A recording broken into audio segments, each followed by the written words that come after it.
To both of you. I want to get an inside perspective on this. Congressman Roger Marshall is a Republican from Kansas. He joins me now from Capitol Hill.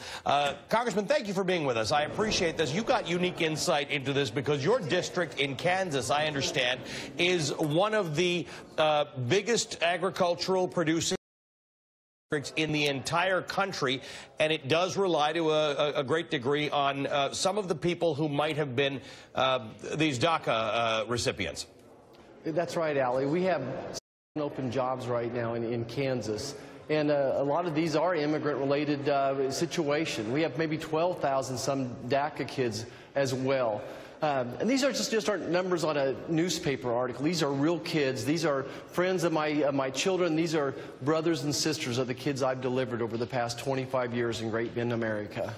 One of the things that gets to people is some of the characterization, not just of these people, but what their effect on the economy will be. And I just want to show you this from Breitbart a little earlier today. It said DACA recipients currently hold upwards of 700,000 U.S. jobs. An ultimate end to the program, with DACA recipients not getting amnesty, would result in a 700,000 job stimulus for American workers. This would amount to nearly 30,000 new U.S. job openings for American workers every month once the program is officially phased out. That is tantalizing, sir.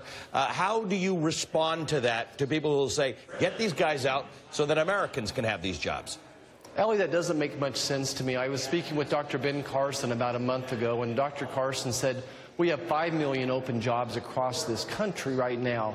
And what the problem we have in the country is actually we have a lack of skilled labor force. That's the problem. So there's 5 million open jobs. If these 700,000 people are not in the job pool, then we'll have 5,700,000 open jobs in the country right now. So we have a shortage of work supply right now, of laborers.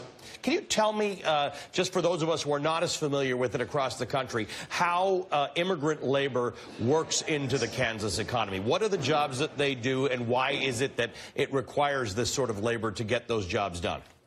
Sure. You know, we had the fastest growing dairy in the country. Milking cows is very, very labor intensive.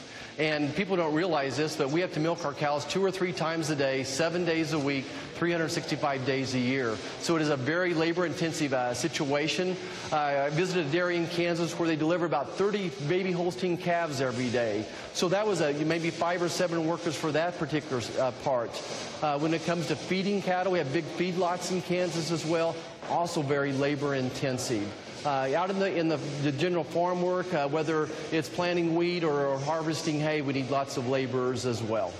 Obviously, we cover politics a lot on MSNBC, so the stuff that I was just talking to Kelly and Garrett about how this is all playing out on Capitol Hill is intriguing. Do you, as a Republican, particularly care that this is something that's being worked out with both Republicans and Democrats, or that the president is talking to Democrats about it? You know, I'm very much a laser-focused person. I want Congress to do their job. I want them to look in the mirror and figure out a solution. The president has given us 6 more months to figure out DACA. I think it can be done. I'm very happy that the president is bringing it to everyone's attention and making us talk about it. I'm happy that there's bipartisan discussions going on, great discussions in the freshman class over on the House side on immigration issues. We're talking about an H-2C visa program, so there'd be a simpler labor force visa program for agriculture as well. So it's a very prudent topic right now, and I'm glad we're all talking about it.